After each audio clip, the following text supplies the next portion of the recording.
Well, I think first of all, Europe is a very important market. It's the second largest EV market in the world.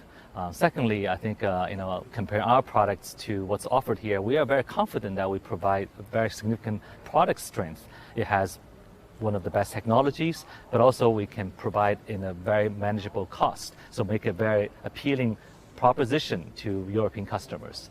But more importantly, is also for us to be in Europe, we want to also learn from European companies as well. They possess a lot of skills that we can learn from. For example, the engineering expertise, the designing capabilities, the manufacturing, as well as the marketing skills. All these, I think, could be very beneficial to us. So for us, we want to be global, want to be a global player, want to be in the best market to compete, and that's why we're here. The global push is still in the early days for Xpeng. It's still a very tiny portion of sales, of deliveries. What's your ambition in terms of international revenue as a portion of global revenue or total revenue for Xpeng? Well, I think global market is a very exciting and very high potential market for EV, especially for our products, because we're driven by technology we think has a universal appeal. We think in the long run, global market could represent up to 50% of our sales. Obviously, that will take many years to develop.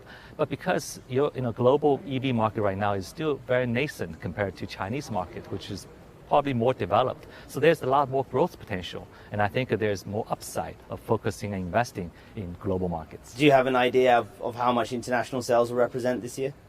Well, I don't think I can give you a specific number, but I think that the growth will be very significant for us. And then what's the strategy to get to that perhaps 50% of total revenues? Is it about physical sales locations in Europe? Is it about manufacturing in Europe as well?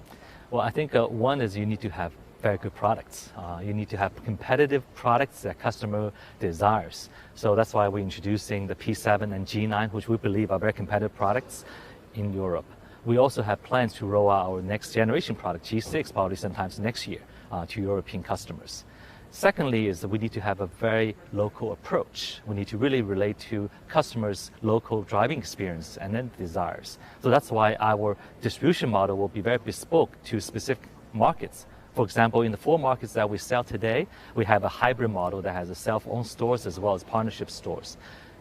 Going forward in the future, we'll probably explore other models of collaboration, but more probably working with partners in specific markets.